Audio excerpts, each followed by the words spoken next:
రాయపాటి అరుణ మహిళ ఇండి ఏం మాట్లాడుతుందో అర్థం కాదు ఈ మా తల్లి. పదవుల్లో ఉంటే ఒకలాగా ఉంటారు, పదవులు లేకపోతే ఏం చేస్తారమ్మా రెచ్చిపోయి. అంటే పదవులు లేకపోవడం ఇంకా అతనికి ఫ్రీ హ్యాండ్ అని చెప్తున్నారు ఆవిడ చెప్తుంది. నేను అదే ఆశ్చర్యపోతున్నా.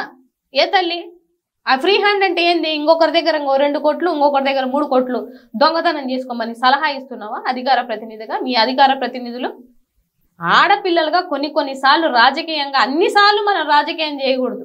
మనం మాట్లాడితే ఎలా చెల్లుబాటు అవుతుందని అన్ని మాట్లాడితే ఎలాగవుతుంది సార్? కొన్ని హ్యుమానిటీ గ్రౌండ్ లో కూడా నిజంగా ఒక ఆడబిడ్డకి అన్యాయం జరిగిందంటే జరిగిందని ఒప్పుకోండి, లేకపోతే నీకు జరిగింది అనిపిస్తే మాట్లాడడం మానేయండి. అంతేగాని వచ్చి మీడియాల ముందు లేకపోతే ఇంకా రెచ్చిపోతారు ఇంకా ఊగిపోతారు అని అంటే, ఊగిపోతే రెచ్చిపోతే ఏం జరుగుతుంది అనేది చట్టాలు ఉన్నాయి, రాజ్యాంగం ఉంది. అవి తర్వాత చూసుకునే పరిస్థితులు కూడా వస్తాయి. నోటి దూల ఉన్న క్యాండిడేట్లకి ఎవరికైనా ఇదే పరిస్థితి సార్. మీ తప్పుల్ని మీరు కప్పిపుచ్చుకోవడానికి ఆడబిడ్డని మాత్రం నిందలేస్తే అది నేనైతే సహించను, నేను సపోర్ట్ కూడా చేయను. ఆ నోటి దూల వల్ల ఈ రోజున వైఎస్ఆర్సీపీ పార్టీ ఈ కింద స్థాయికి దిగజారిపోయింది. ఈ రోజు ఏదైతుందో వల్లభనేని వంశీ అరెస్ట్ కానీ వీళ్ళంతా కూడా ఆ నోటి దూల వల్లే అంటారు. నిజంగా వల్లభనేని వంశీ నోటి దూల వల్ల ఈ రోజు ఈ స్థాయికి వచ్చారంటారు. వల్లభనేని వంశీ గారిని ఆయన అక్కడి నుంచి వచ్చినటువంటి వ్యక్తే కదా సార్, టీడీపీ పార్టీ నుంచి వచ్చారు. మరి అక్కడ ఉన్నప్పుడు వల్లభనేని వంశీ గారు మంచి, పక్క పార్టీలోకి రాగానే ఎలాగ సార్ చెడ్డైపోతారు? నాకు ఇప్పటికీ ఆ పాయింట్ అర్థం అవ్వదు. మీరు మాట్లాడతారు, మీరు ఒక మాట చెప్పండి సార్, ఒక మినిస్టర్లని ఒక ఎమ్మెల్యేలని ఇవాళ మీరు డిప్యూటీ పదవుల్లో సీఎం పదవుల్లో లేకపోతే మంత్రి పదవుల్లో ఉంటే మిమ్మల్ని అంటే నొప్పి వస్తుంది. మరి ఆ రోజుల్లో మీరేం చేశారు? చెప్పు చూపించారు. ఆయన చెప్పు చూపించాకేగా మిగతా వాళ్ళు నాన్నగారు కానీ ఇంకోరు కానీ చెప్పు చూపించింది. నా కొడకల్లారా అని మాట్లాడారు. మీరు మాట్లాడిన తర్వాతే కదా వీళ్ళు వైసీపీలో బూతుల మంత్రులు అనేది వైసీపీ ఒక పెట్టిన హక్కు అని చెప్పి అంటారు. కొడాల నాని గాని ఎవరు కాదు సార్. ఇప్పుడు ఏం గాంధీ యుగం లేదు కదా సార్. గాంధీ యుగం ఏం లేదు కదా సార్. ఈ చెంప కొడితే ఈ చెంప కొడి చూపించడానికి ఎవరున్నారు సార్? ఎవరు లేరు. మీరు అన్నారు తిరిగి అన్నారు, మా నాయకుడిని అంటున్నారు తిరిగి అంటాము, తప్పేముంది? మీ నాయకుడికి మీరు సపోర్ట్ అయితే మా నాయకుడికి మేము సపోర్టు, అందులో 1% డౌట్ ఏముంది సార్?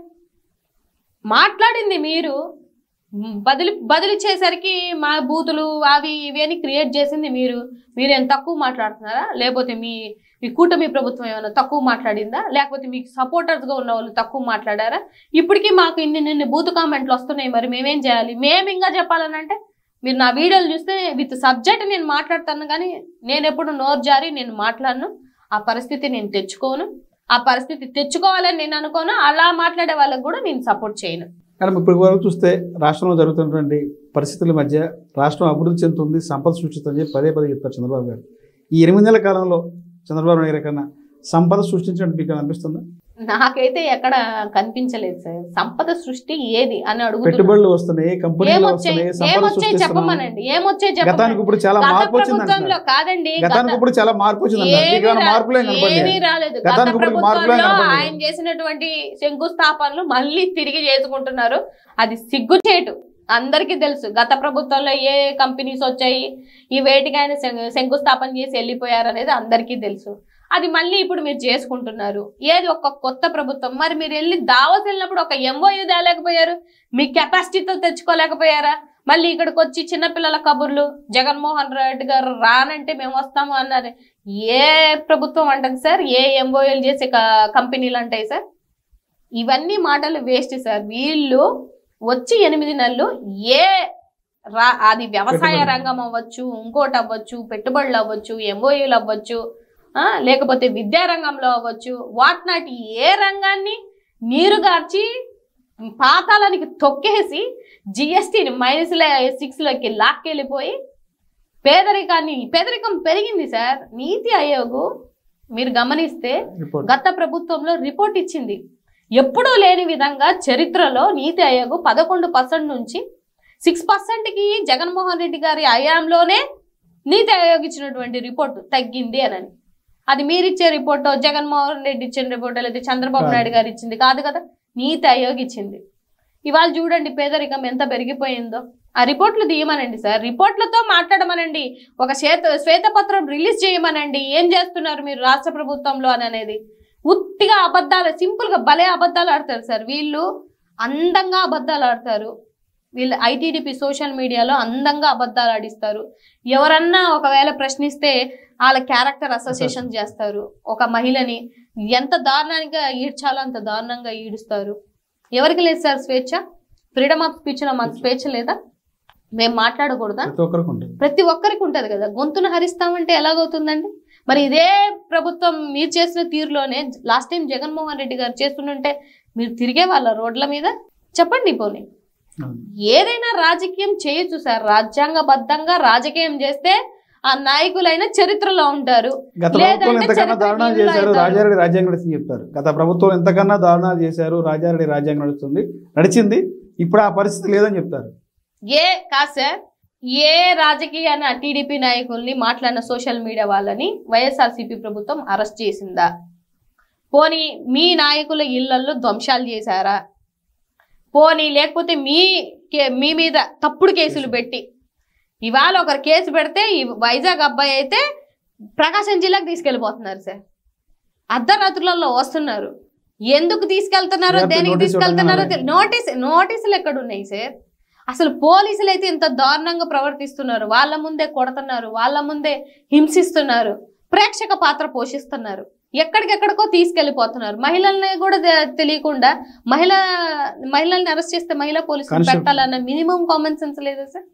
అది కూడా లేకుండా ప్రవర్తిస్తున్నారు అని అంటే ఎక్కడ ఈ రెడ్ బుక్ రాజ్యాంగం? ఏం వీళ్ళు రాజ్యాంగం చేద్దాం అనుకుంటున్నారు? ఎక్కడ సార్? ఇప్పుడు హోమ్ మినిస్టరు ఒక మహిళ అయ్యుండి కూడా ఎవరికి ఆవిడ అండగా ఉంటుంది? ఎవరికి ఆవిడ ఊడిగం చేస్తుందో నాకు విషయానికి వస్తే, గత ఇంటర్వ్యూలో మేము చేసిన ఇంటర్వ్యూలో రాయపాటి మాట్లాడేది ఏంటంటే, గత 5 సంవత్సరాల్లో చేసినటువంటి ఇద్దరు హోమ్ మినిస్టర్లో ఒక్కొక్క హోమ్ మినిస్టర్ 2-3 ప్రెస్ మీట్లు తప్ప ఎక్కడనే స్పందించారా?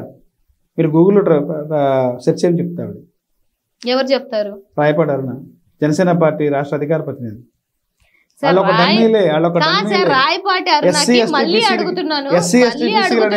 రాజకీయ నాయకులు ఒక డమ్మీలు తప్ప అలాగే అధికారాలు లేవు. అంతా పెత్తనం అంతా రెడ్డి. ఇప్పుడు హోమ్ మినిస్టర్ కూడా డమ్మీ అంటారా? డమ్మీ కాదని చెప్తుంది ఆవిడ. డమ్మీ కాదని చెప్తుందా? మరి పవన్ కళ్యాణ్ గారే అన్నారు కదా, నువ్వు బాగా చేయట్లేదు, లేదంటే నీ పదవి నేను తీసుకుంటానని చెప్పారు కదా ఆయన. మరి ఈవిడ చెప్పేది ఏంది మధ్యలో? ఆయనే చెప్పారు, నువ్వు చక్కగా చేయట్లేదమ్మా తల్లి, ఆ పదవి నేను తీసేసుకుంటాను, నేను వస్తే వేరేగా ఉంటది, తాడ తీస్తాను అని చెప్పారు ఆయన. అంటే దాని మీనింగ్ ఏంటండి? చేయట్లేదనే. మీ నాయ కూడా చేయట్లేదంటే నువ్వు బాగా చేస్తావని ఎలాగ చెప్తావు? పోనీ నిన్ను కొట్టారు కదా ఎన్నికల ముందు, వాళ్ళ పార్టీ వాళ్ళనే ఆవిడే కదా మీడియా ముందు చెప్పింది. అప్పుడు ఏం చేశారు మీరందరూ? ఏం చేశారు? నీకు న్యాయం జరిగిందా? పోనీ నిన్ను కొట్టిన వాళ్ళని సస్పెండ్ చేశారా? పోనీ చేయలేదు కదా. పార్టీ బదనాం అవ్వకూడదని చెప్పి ఎందుకు చెప్పాం కదా బయటకు వచ్చి? బదలాం ఏంటి? బయటకు వచ్చి చెప్పేశారు కదా సార్ ఆవిడ. ఇంకా బదలాం ఏముంది అందులో? పోనీ వాళ్ళని ఏమైనా సస్పెండ్ చేశారా? ఇంత కష్టపడతావు కదా, నా దళిత సోదరే, నాకు ఆ ప్రేమ అభిమానం ఉంది, ఇంత కష్టపడుతున్నావు కదా, నిన్ను నియోజకవర్గంలోకి కూడా రానివ్వకుండా నువ్వు ఎలక్షన్లో ఏ నియోజకవర్గానికి పనిచేసావు? నిన్ను రానివ్వలేదు, నీ పార్టీ వాళ్ళే రానివ్వలేదు. నీ పార్టీలోనే ఒక దళిత మహిళగా నీకే విలువ లేనప్పుడు నువ్వు ఏంది పార్టీ కోసం మిగతా మహిళల కోసం మాట్లాడేది? నిన్ను కొట్టిన వాళ్ళని సస్పెండ్ చేసిన రోజు అప్పుడు మాట్లాడమనండి, నేను కూడా అప్పుడు సమాధానం ఇస్తాను.